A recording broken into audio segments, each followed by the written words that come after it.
Bom dia a todos. Vamos começar a nossa atividade. Tradicionalmente nós temos começado às 11h05, é uma pena que não se comece às 11h, mas já está bem melhor do que foi anteriormente. Hoje eu tenho o prazer de apresentar para vocês o Serviço de Reumatologia, o professor Brenol e o professor Xavier. Vamos falar sobre poliartrite, como se pode melhorar o diagnóstico e sobre novas formas de tratamento e prevenção de complicações e sequelas a longo prazo. Então, o professor Brenol vai apresentar a primeira parte e o professor Xavier a segunda. Professor Brenol, por favor.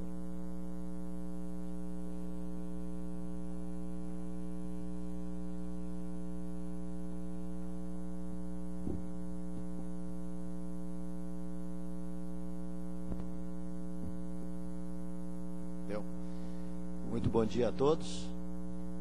É uma grande satisfação para o Serviço de Reumatologia receber esse honroso convite do coordenador Renato Seligman para que a gente estivesse com vocês aqui conversando sobre algo que nós, na área da reumatologia, estamos festejando nos últimos anos, que é a mudança na conduta dos nossos pacientes, essa mudança de conduta que tem resultado em benefícios muito grandes aos pacientes, e aqueles paradigmas que nós tínhamos até pouco tempo, de que na área da reumatologia, eu quando comecei se dizia, você só tem glicocorticoide e aspirina, e a minha resposta sempre é, tudo bem, nós só temos glicocorticoide e aspirina, mas tem que saber usar. Passado esse tempo, surgiram inúmeras drogas, mas nenhuma dessas drogas nos satisfazia, muito menos aos próprios pacientes. Mas hoje nós estamos vivendo um novo momento de euforia, que é cíclico isso, e nós temos condições, e temos conhecimentos, e temos evidências científicas suficientes para falar o que nós vamos falar para vocês hoje. Dizer que é extremamente importante o diagnóstico correto, e muito mais importante ainda, pensar nesse diagnóstico e iniciar o manejo desse paciente no momento em que nós chamamos de janela de oportunidade, em que nós temos uma probabilidade significativa de induzir a remissão. Até pouco tempo se dizia o seguinte, olha, a sua doença pode entrar em remissão, mas não me culpe. Porque apesar dos esforços todos que nós fazíamos, a remissão era muito difícil e às vezes acontecia independente do manejo que o médico tivesse adotado naquela situação. Mesmo para nós especialistas, há uma certa dificuldade para a elaboração desse diagnóstico, pensar nesse diagnóstico com certeza e poder adotar uma conduta correta. Lembrem que quanto mais inicial, melhor para o paciente, maior a probabilidade de remissão. Isso é muito bom na teoria. Na prática, nós podemos também nos precipitar e estar tratando pacientes que não necessitam do tratamento que nós estamos adotando naquele momento, e de repente muitos pacientes que nós imaginamos que induzimos a remissão, na verdade eram problemas transitórios. Nós temos consciência disso. Por isso, a importância do médico que aborda esses pacientes seja um médico experiente e que tenha essa vivência. A margem de erro diminui. Só para vocês terem uma ideia do que nós estamos falando nessa especialidade, vocês veem que mais de 100 diferentes entidades clínicas são abordadas aqui, tem que ser feitos diagnósticos diferenciais. 12 a 33% das visitas de atenção primária são problemas reumáticos, 50% são reumatismos de partes moles e síndromes dolorosas da coluna vertebral. Isso é só para mostrar para vocês, quando o paciente chega com um problema, com uma queixa articular, nós temos que imediatamente estabelecer se esse problema dele é periarticular, de alguma estrutura periarticular, se esse problema compromete várias articulações e nós chamamos de poliartrite, ou se o problema é de uma única articulação e nós então temos que identificar se é um problema inflamatório ou não inflamatório, se decorre de um trauma. Tudo isso é muito importante para o início da abordagem diagnóstica do paciente. Quando se avaliou o atendimento médico de um especialista na área da reumatologia, vocês veem que a grande maioria dos atendimentos são referentes a partes moles, a artrose, e na verdade o que nós vamos falar e o que nós consideramos extremamente importante pela morbidade e mortalidade são aquele grupo de doenças que vocês podem verificar nas pequenas fatias aqui desse bolo, não é isso? Mas em especial nós vamos abordar a artrite reumatoide, que é aquela que causa mais incapacidade e que diminui a expectativa de vida do paciente. Quando o paciente se apresenta com uma artropatia indiferenciada, numa fase muito inicial, ele pode evoluir para qualquer uma dessas patologias. Ele pode também se manter como indiferenciada. Significa que ele não preenche critérios diagnósticos para nenhuma destas patologias. O que nós queremos abordar aqui e chamar a atenção é que quando essa artropatia inicial indiferenciada tem potencial para evoluir para uma artrite reumatoide. As outras têm características muito bem marcadas que nós vamos comentar.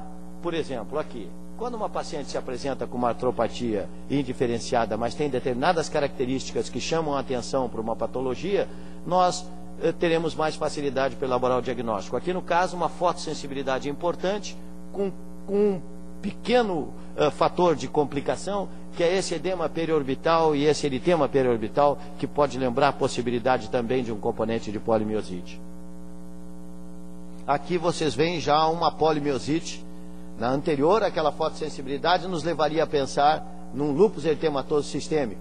E, obviamente, nós buscaríamos um exame que seria o fator antinuclear. O fator antinuclear positivo nos daria um caminho muito importante e com um determinado grau de certeza para o diagnóstico de lúpus. Aqui vocês veem esse eritema periorbital numa paciente com perda de força proximal em cintura escapular e cintura pélvica, nos encaminharia o diagnóstico para uma polimiosite.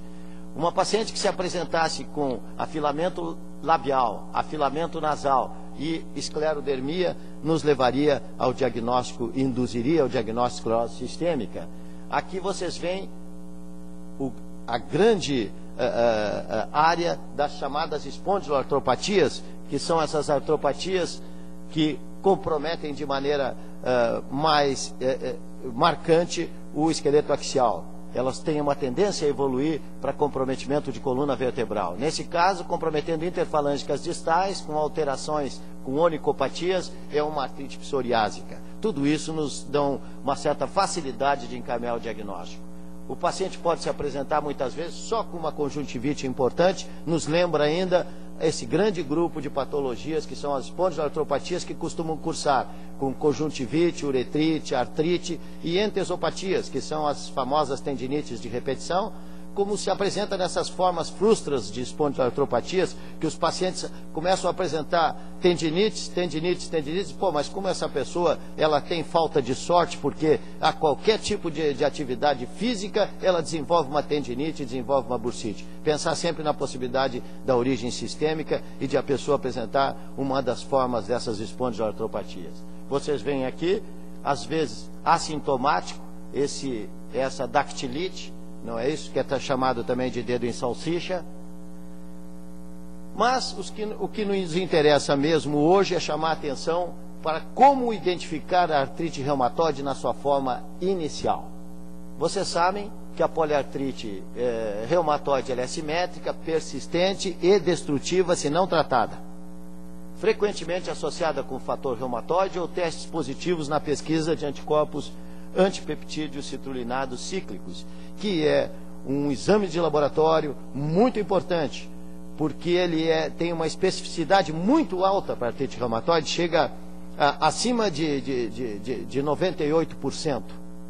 Embora a especificidade dele é muito alta, a sensibilidade é que é baixa.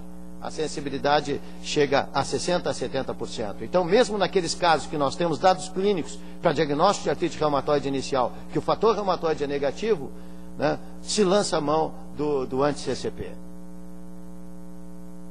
vocês veem que, se não tratado e não identificado precocemente, essa patologia pode levar à desestruturação das articulações, com perda de função, com morbidade sistêmica também e redução da expectativa de vida. Vocês veem aqui, se não tratado, comprometimento de tendão, com queda dos dedos. Aqui vocês veem já numa fase muito precoce alterações na ulna, não é isso? Vocês veem que é um local onde precocemente pode acontecer, já iniciar a destruição do osso. E aqui a evolução, né, que vocês podem notar, em 3 etapas, a evolução chegando a um momento em que há uma perda óssea importante nesses casos. Quando chega nesse momento de perda óssea, a possibilidade que vocês têm de induzir a remissão na artrite reumatoide já começa a se tornar menor do que naqueles pacientes em que vocês pegam numa fase muito inicial e sem alteração ainda da estrutura óssea. Vocês veem o grau de desarranjo das estruturas que essa doença pode levar e o grau de destruição óssea que ela pode acarretar. Podendo ter envolvimentos sistêmicos os mais variados. Aqui é um caso grave, não é, que pode ter esclerite, mas aqui é uma escleromalácia perfurante, com perda de visão do paciente, numa artrite reumatoide que foi diagnosticada tardiamente e tratada, obviamente, em momento mais tardio. Também dizer que ela pode levar a comprometimento inflamatório vascular, com gangrena de extremidades ou mesmo gangrena de órgãos nobres. Mas, como é que nós, frente a uma sinovite, como é que nós vamos identificar o processo e poder dizer se é uma artrite reumatoide inicial ou não? É fundamental que o clínico tenha experiência, porque para identificar a sinovite, se vocês forem contar só com um aumento de volume, com calor, rubor, como são aqueles pontos cardeais que os alunos aprendem da artrite, é um momento já um pouco tardio do processo. É fundamental que o profissional tenha experiência nesse teste do aperto. Pura e simplesmente, na compressão da articulação, na reprodução da dor naquele momento, vocês podem já desconfiar de um processo de sinovite. Com relação aos exames, o fator reumatoide pode ser negativo ou positivo. Mas mesmo que o fator reumatoide seja negativo, vocês ainda têm a possibilidade de utilizar o anti-CCP. Mas independentemente disso, muitas artrites reumatoides cursam com fator reumatoide negativo. Se pensa ainda hoje, com muito entusiasmo, no ultrassom com Doppler para identificar a sinovite. Não se tem obtido resultados muito bons ainda com essas técnicas, mesmo com a ressonância magnética, porque algumas articulações normais, em pacientes normais, costumam apresentar essas alterações muito semelhantes a muitas situações em que é uma artrite reumatoide em fase inicial. Portanto, é um dado interessante que esses exames estão crescendo, mas nós ainda não temos ainda um grau importante de confiabilidade para diagnosticar uma sinovite precoce. As características, então, da reumatoide inicial é uma articulação edemaciada associada com dor e rigidez. Sempre investigar a rigidez, aquela rigidez que não é fugaz, é uma rigidez mais duradoura. Acometimento de mais de uma articulação, e um dado interessante, que é uma recomendação da Liga Europeia, vocês veem que a avaliação por especialista, idealmente dentro de 6 semanas após o início dos sintomas. Isso é extremamente difícil. Esses pacientes só são referidos ao especialista numa fase mais tardia. O risco, então, de evoluir por uma forma já com um grau de dificuldade para induzir a remissão é aqueles que se apresentam com inflamação persistente e, numas fases muito precoces, já começam a apresentar erosões. O que se fazia com essas formas de apresentação iniciais até algum tempo atrás? Se usava um esquema que se chamava de pirâmide. Quer dizer, se fazia educação, analgésico, anti-inflamatório, glicocorticoide. E a partir daí se esperava de 8 semanas. Se isso não surtisse efeito, a gente somavam medicações até chegar numa possibilidade de induzir a remissão ou de melhora sintomática do paciente. Esse conceito mudou. Embora todo esse arsenal terapêutico que vocês veem, que nós podemos lançar mão para controlar a doença dos nossos pacientes. Nós temos uma novidade que o professor Xavier vai falar para vocês, como é que a gente maneja isso, como é que nós pensamos, em que momento nós usamos imunossupressor, em que momento nós trocamos de droga, que nós chamamos drogas modificadoras de doença. Que são drogas modificadoras de doença? São aquelas capazes de induzir a remissão do processo. Quanto mais precoce, a possibilidade de sucesso é maior. Hoje, já a droga de primeira linha no tratamento dessas sinovites, quando se identifica que é uma reumatoide inicial, é o methotrexate. Mas a partir daí, como nós controlamos a utilização dessas drogas, como nós associamos outras drogas, como nós temos controladores de atividade de doença, que são indicadores de atividade de doença, e como nós conseguimos identificar a qualidade de vida dos pacientes, que a qualidade de vida não é pura e simplesmente um questionário, mas é saber exatamente o que significa para o paciente melhorar sua qualidade de vida. Nós vamos ter essas respostas com a apresentação do professor Xavier. E eu vou permanecer no final à disposição para a gente comentar algum outro aspecto que nessa rápida apresentação não foi possível esclarecer. Muito obrigado.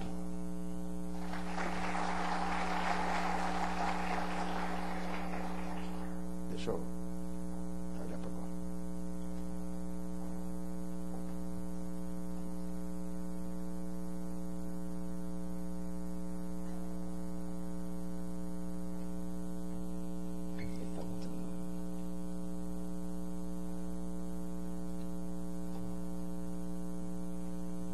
Bom dia a todos.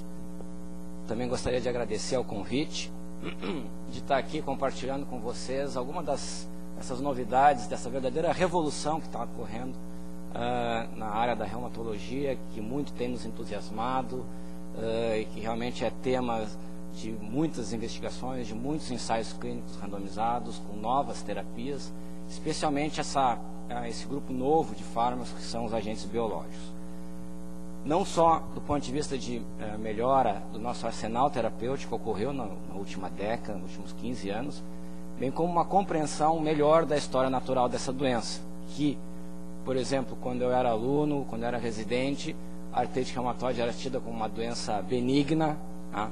Onde as terapias que a gente tinha eram pouco eficazes e muito tóxicas. Então se usava aquela abordagem do go low and go slow, né? Então começa devagarinho, começa baixo, e só vai recorrer a terapias que hoje são consideradas mais eficazes, somente em casos bem avançados. Tá? Então esse perfil, esse paradigma mudou radicalmente, como o professor Brenal já comentou, e nós vamos estar aqui tentando então discutir algumas dessas questões que têm sido levantadas. Eu não tenho uma resposta, né? A comunidade reumatológica não tem uma resposta para todos os pontos que o professor Brenal comentou, mas a gente já tem algumas certezas, e isso eu vou estar conversando aqui com vocês.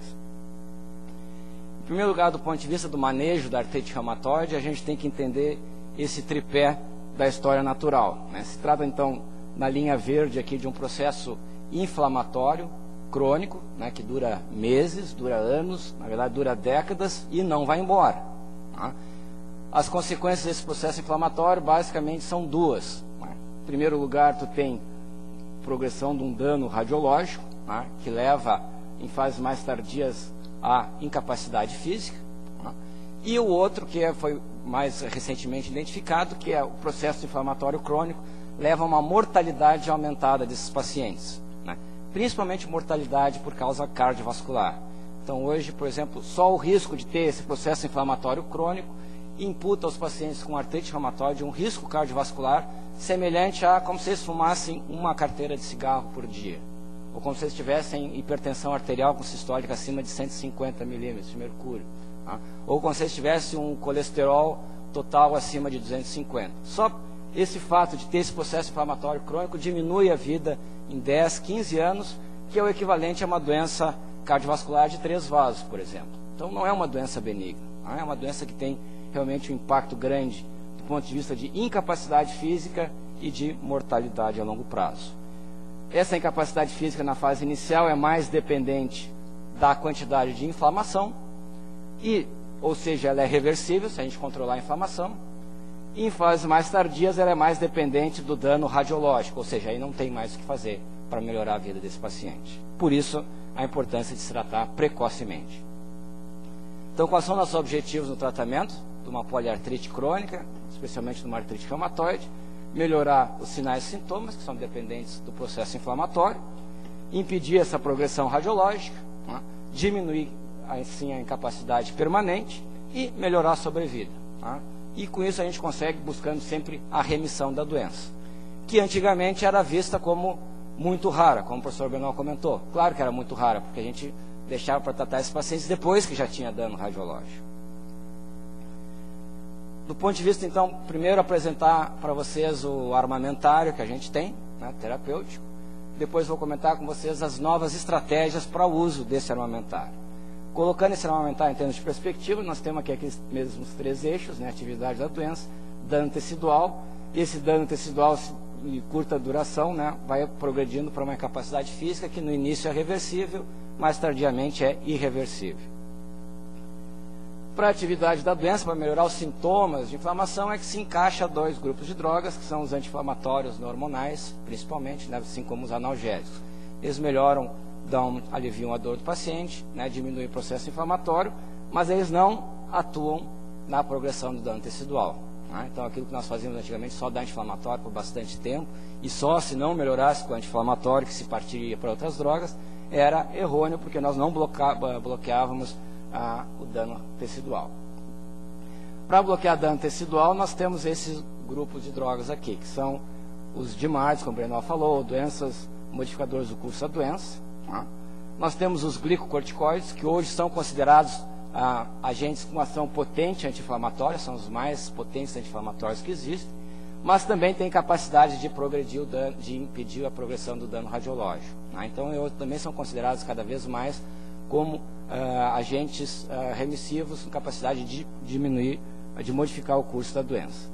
E mais recentemente nós temos esse grupo de drogas, que são os agentes biológicos, que nós vamos estar comentando mais adiante, e que atuam também nesses 2 eixos. Finalmente, ainda mais em nível experimental, começa a surgir o uso de algumas medicações e que tem atuação somente na progressão do dano radiológico. Tá? Isso ainda em fase mais experimental, seria, por exemplo, os bisfosfonatos.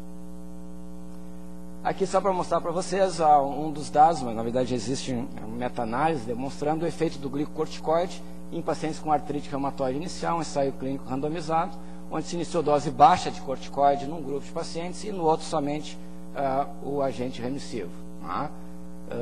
E a gente pode observar que naqueles pacientes que usaram o glicocorticoide teve um controle bem mais rápido e mais efetivo da atividade da doença, bem como uma diminuição da progressão radiológica. E isso sem haver aumento da perda óssea, que é um dos grandes problemas que a gente tem com o uso do glicocorticoide, que é induzir a osteoporose. Na verdade, a gente sabe que a osteoporose, nesses pacientes, provavelmente está bem mais relacionada com o processo inflamatório crônico persistente e com a imobilidade dos pacientes. Então, a gente controlando isso, a gente tem uma boa ação sobre a osteoporose. E é claro que hoje a gente aprendeu a usar glicocorticoide também sempre com medidas profiláticas para a osteoporose, como o uso de cálcio, vitamina D e de bisfosfonatos. As drogas modificadoras do curso da doença, o professor Bernal comentou rapidamente, hoje o metotrexato é o nosso padrão ouro de tratamento, toda nova terapia é comparada com o metotrexato, né? E das drogas modificadoras do curso da doença é aquela considerada mais efetiva, baixo custo, baixa toxicidade e mais alta eficácia. Né? Depois nós temos a hidroxicloroquina, a sulfasalazina, tem uma eficácia um pouco menor. A leflunomida, que pode ser considerada uma versão mais moderna do metotrexato, tem uma ação semelhante à do metotrexato, mas tem um custo muito mais alto. E drogas cada vez menos usadas, que são a ciclosporina e a azatioprina, tendo em vista a toxicidade. Limitações dos tradicionais, o início de ação é lento, em geral, a gente espera 6 semanas, 8 semanas para começar a observar algum efeito nos pacientes. A progressão radiológica, eles retardam a progressão radiológica, mas não há uma interrupção completa dessa progressão. E, principalmente, que era o nosso grande problema, que era a manutenção a longo prazo. Mesmo do metotrexato, que é o melhor deles, né, em 5 anos, 4 anos, 5 anos, menos de 60%, 50% dos pacientes mantêm o uso dessa droga, que é suspenso ou por perda de eficácia ou por intolerância. Daí então surgiu essa nova classe de fármacos, que são os agentes biológicos. Agentes biológicos, então, são proteínas recombinantes que foram especificamente desenhadas e produzidas para inibir algum dos processos biológicos. No nosso caso aqui, a gente quer bloquear a resposta inflamatória e aquela resposta autoimune. Então, os primeiros que foram desenvolvidos são antagonistas biológicos de citocinas com ação pró-inflamatória, né? Especialmente o anti-TNF. Mas também a interleucina 1 e a interleucina 6 deve estar surgindo no mercado em breve. Depois também surgiram recentemente inibidores da ativação do linfócito T, bloqueando coestímulos do linfócito T.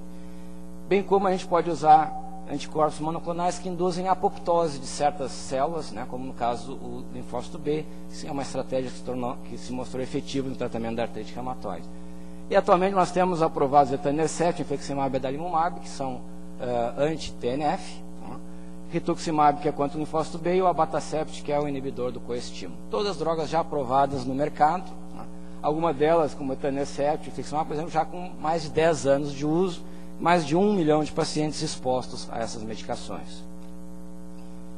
Aqui só para mostrar para vocês, né, a citocina pró-inflamatória, um receptor. As estratégias para a gente inibir isso seria, por exemplo, produzindo um receptor solúvel, que se ligaria e impediria a ligação no receptor verdadeiro. Isso é a estratégia do etanercept. O outro é um anticorpo monoclonal contra a citocina pró-inflamatória, que é a estratégia do infliximab e o adalimumab. Todos eles eficazes no manejo da doença. A gente pode também bloquear o receptor especificamente, né, como antagonista do receptor. Existe o anaquina, que é um inibidor do receptor da interleucina 1, e um anticorpo monoclonal diretamente contra o receptor. No caso da interleucina 6, é uma estratégia também já em uso. Uma menos bem sucedida tem sido o uso de citocinas anti-inflamatórias. Então seria uma estratégia mais de competição, não existe nada no mercado utilizando essa estratégia. De qualquer maneira, na artrite inicial, na artrite reumatoide inicial, com essas drogas já existem amplos estudos, com grande número de pacientes, aqui é só os principais que eu estou apresentando, o etanercept, infliximab e o adalimumab, todos eles demonstrando, por exemplo, uma resposta CX70, que é virtualmente remissão. Nos pacientes virgens de tratamento que foram tratados só com metexato, isso se conseguiu em 15%. Naqueles com etanercept, 35%, com grande diminuição da progressão radiológica. E assim por diante. Ou seja, o uso combinado de um agente biológico com etanercept na fase inicial é a melhor resposta que a gente tem do ponto de vista de atingir remissão e progressão radiológica. O grande problema é que o custo dessas drogas é extremamente elevado.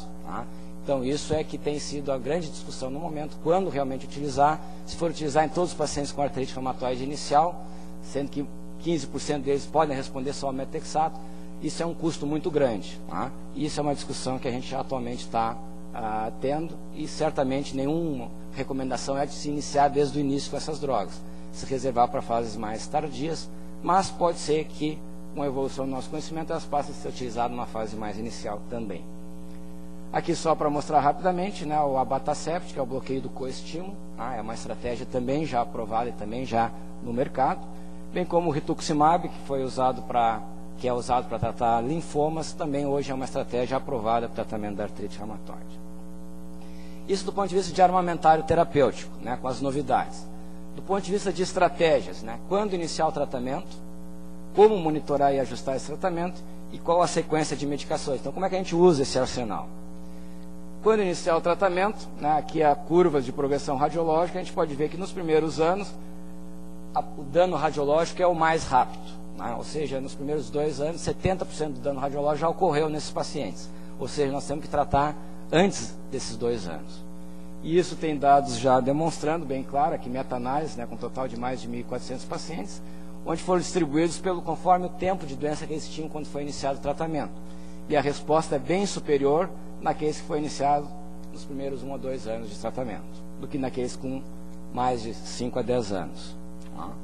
Mas não só anos é importante, hoje a gente já sabe que meses também é importante. Então, por exemplo, ensaio clínico comparando o início do Odimad, 3 meses com início de uma ardente de 12 meses, ou seja, meses de diferença. E a gente já pode ver que o índice de levar para baixa atividade e remissão naqueles que começaram muito cedo, ou seja, com menos de 3 meses, já foi superior. Tá? E isso teve um grande impacto na progressão radiológica. Tá? Ou seja, para nós meses hoje é importante. A gente não quer ver esses pacientes 6 meses, 1 ano depois do início da doença. A gente quer ver eles semanas, 6 semanas, 2 meses, 3 meses, para poder ter essa eficácia. E pacientes, às vezes, que nem têm o diagnóstico de artrite reumatoide ainda, aquela artrite dita indiferenciada, que nos chega, começa aqui com 1, 2, 3 articulações inflamadas, e um joelho, um derrame no joelho, uma paciente recente nossa. Ela tem 4 articulações inflamadas, fator reumatoide negativo, não tem erosão ainda ao raio-x. O que fazer? Já iniciamos com agente remissivo. Isso é uma das discussões que a gente tem passado no momento. Por exemplo, o pessoal da Europa, principalmente, tem desenvolvido grupos que tratem artrite reumatoide inicial, artrite indiferenciada inicial. Eles, por exemplo, tem esse grupo da Inglaterra, tem usado infiltração de todas as articulações que estão acometidas. Com isso, por exemplo, num estudo não randomizado, não controlado, eles conseguiram obter 50% desses pacientes acabavam não evoluindo para uma artrite crônica. Mais recentemente, eles publicaram em 2007, então, agora sim, um ensaio clínico randomizado, onde um grupo se fazia infiltração das articulações, todas aquelas que estavam edemaciadas, e outro placebo. E se o paciente persistisse, então se iniciava a sulfasalazina. E também os índices de remissão foram superiores naqueles que se fez infiltração. Então, infiltração desses pacientes é uma estratégia interessante de se, pelo menos como primeira abordagem. Não resolvendo a infiltração, esse é outro ensaio clínico que foi publicado esse ano. O pessoal agora da Holanda, com 110 pacientes, onde pacientes que não tinham ainda o diagnóstico de artrite reumatoide, eles tinham menos de 5 articulações edemaciadas, foram randomizados para tratar metexato por 12 meses versus placebo, e depois observaram por 30 meses. E aí o que eles viram é que houve uma menor progressão para uma artrite reumatoide naqueles tratados, com metexato. Essa diferença não atingiu diferença estatisticamente significante. No entanto, houve uma menor progressão radiológica nos pacientes tratados com metexato. Sendo que a presença do anti-CCP, aquele anticorpo que o professor Bernal comentou, era um indicador da melhor resposta. A gente pode ver isso aqui nessa figura, Então, os pacientes com metexato levavam mais tempo para progredir para uma AR bem diferenciada, e com isso a gente tinha uma diminuição da progressão do dano radiológico. Se a gente pegasse só aqueles anti-CCP positivos, então essa progressão era bem mais marcada. Ou seja, se o paciente tem esse anticorpo positivo, mesmo sendo fator reumatoide negativo, a gente já tem um bom aval para se iniciar o tratamento com metexato. Naqueles que são anti-CCP negativos, ainda então a gente está em dúvida de como lidar com esses pacientes. De qualquer maneira, a gente precisa ter esses pacientes na mão. E por isso, então, essas recomendações que estão sendo amplamente divulgadas na Europa, até tem recomendação da própria comunidade europeia para todos os serviços de saúde, que se desenvolvam programas para encaminhamento de artrite reumatoide ou de artrite inicial. O paciente só tem uma suspeita clínica. Mais de 3 articulações tumefeitas, metacarpofalangianas, metatarsofalangianas comprometidas, o teste do squeeze, apertar a mão do paciente, apertar o pé do paciente, se for doloroso. E se tiver rigidez matinal, esse paciente tem que ser visto pelo especialista. Bom, e como isso então iniciar o mais precocemente possível? Meses é importante. Como que a gente monitora e ajusta essa terapia? Isso também foi outro grande avanço. A artrite reumatoide hoje tem que ser considerada um controle rigoroso da atividade da doença, da mesma maneira como o paciente com diabetes, a gente tem que controlar rigorosamente a glicemia. Esse aqui é o estudo que mais claramente comprova isso. É um estudo escocês com 110 pacientes, onde eles dividiram um grupo de pacientes, era visto todos os meses e era medido a atividade da doença desse paciente, e se a atividade não tivesse num nível considerado satisfatório, definido precocemente, definido inicialmente, esse paciente tinha sua terapia ajustada. O outro grupo de pacientes era tratado da maneira tradicional. Eles vinham lá a cada 2, 3 meses, e o médico perguntava como é que está, o paciente dizia, estou bem, mais ou menos, né, estou indo aqui, então vamos tentar mais um pouquinho, segue assim. Tá? Então, controle rígido versus o manejo usual, houve um impacto bastante diferente, apesar de serem os mesmos grupos de drogas que foram utilizados nos dois grupos, né, do ponto de vista de progressão radiológica. Então, hoje, mesmo o paradigma, como eu comentei antes, para controle da glicemia, deve ser utilizado para artrite reumatoide. Só que a gente não tem uma hemoglobina glicada para acompanhar. Tá?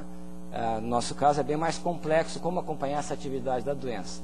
As coisas que se devem monitorar é o número de articulações edemaciadas e dolorosas, a intensidade da dor, a incapacidade do paciente, uma avaliação global da atividade da doença pelo paciente e pelo médico, tá? E os reagentes de fase aguda. Anualmente um raio-x. Com esses dados, existem uma série de índices, né, que a gente utiliza, como resposta CR, como DAS, que é o índice de atividade da doença, que são índices compostos, né, que compreendem esses fatores, tá? E alguns índices mais simplificados. O DAS, por exemplo, exige um cálculo complexo. Esse SDA é simplesmente um somatório das articulações dolorosas e demasiadas, uma avaliação do paciente de 0 a 10 e uma avaliação do médico de 0 a 10. Tu soma isso e tu tem um índice lá, e aí tu tem um objetivo, para cada um desses índices tem um objetivo que tem que ser atingido para o paciente. Se ele vem na consulta, não atingiu aquilo, eu tenho que ajustar a dose da medicação ou progredir na terapia desse paciente. Então, isso, por exemplo, essa é a nossa hemoglobina glicada. Tá? A gente não tem ainda um biomarcador mais fácil de se utilizar. Tá? Isso, certamente, vamos ter no futuro, porque tem muita pesquisa nessa área. E, finalmente, nós temos as drogas. Sabemos que tem que tratar inicialmente o mais rápido possível. Sabemos que tem que monitorar rigorosamente. Tá? E a grande dúvida é como usar essas drogas que a gente tem. A gente tem que começar com uma, se não deu certo, né, não atingiu aquele nosso controle rigoroso, trocar para outra, e assim ir trocando até uma alcance isso. Nós temos que sair dando mais de uma desde o início, né, uma combinação desde o início e manter isso a longo prazo. Nós temos que começar com uma e ir somando outras, à medida que a gente não tem a resposta. Tá? Ou o contrário, nós temos que começar com um monte e depois, à medida que a gente obtém a resposta, ir subtraindo. Cada uma dessas estratégias aqui tem estudos, tá, demonstrando que podem ser eficazes. Mas só tem, até o momento, um grande estudo que comparou todas essas estratégias. Tá? E esse é o estudo BEST, tá, um dos estudos mais comentados atualmente na reumatologia, que é um estudo holandês, onde ele compararam em pacientes com artrite reumatoide inicial, monoterapia sequencial, combinação aditiva, ou seja, eu vou adicionando drogas, ou a combinação desde o início, que incluía metexato, sulfasalazina e dose alta de corticoide, que depois era reduzida, tá? E a terapia biológica desde o início, ou seja, o esquema mais caro de todos, começa com metexato mais o infliximab. Tá? Então eles compararam essas 4 estratégias. E o que foi observado? Que nas duas as estratégias finais, a da combinação desde o início e a combinação com biológico, os pacientes tinham uma resposta bem mais rápida, tá, do que naquelas estratégias que vai trocando, monossequencial ou step-up. Tá? Claro que depois de um ano, os achados do ponto de vista de atividade da doença eram similares, mas porque esse grupo aqui, um percentual significativo, acabou migrando para essas terapias. Ou seja, esse é um estudo que demonstra que o uso agressivo do início com terapia combinada, tá, é mais efetivo do que se iniciar com uma e ir trocando. Tá. Se observou, por exemplo, que o uso do infliximab, que é o agente biológico, se permitiu, depois de um certo período, até suspender o infliximab, os pacientes mantinham a remissão. Tá. Isso, então, começa a tornar o uso dos agentes biológicos mais custo-efetivo, de repente pode ser usado só como indução de remissão e depois se manter com as outras terapias. Sendo que um percentual significativo desses pacientes, né, depois de um tempo, de 3 anos já de acompanhamento, com remissão sem nenhuma droga. Tá? Remissão da doença sem droga nenhuma. Isso é um termo que nós da reumatologia começamos a nos atrever a falar, que é a cura da doença. Tá? Ou seja, já tem outros estudos em andamento que tentam ver isso. Tratamento agressivo, numa fase inicial, é, se possível, até se atingir remissão sem drogas. Tá? Vulgo cura. Então, basicamente, era isso que eu tinha para comentar, só revisando. Né, o manejo evoluiu muito na última década, nós temos novos fármacos, a abordagem tem que ser o mais precoce possível, tá? O monitoramento tem que ser rigoroso, tá? Então, por isso, nós temos que contar as articulações, nós temos que avaliar a atividade da doença do ponto de vista de marcadores inflamatórios, nós temos que avaliar como o paciente está se sentindo com aquela doença. E terapia agressiva, combinação de agentes remissivos, tá?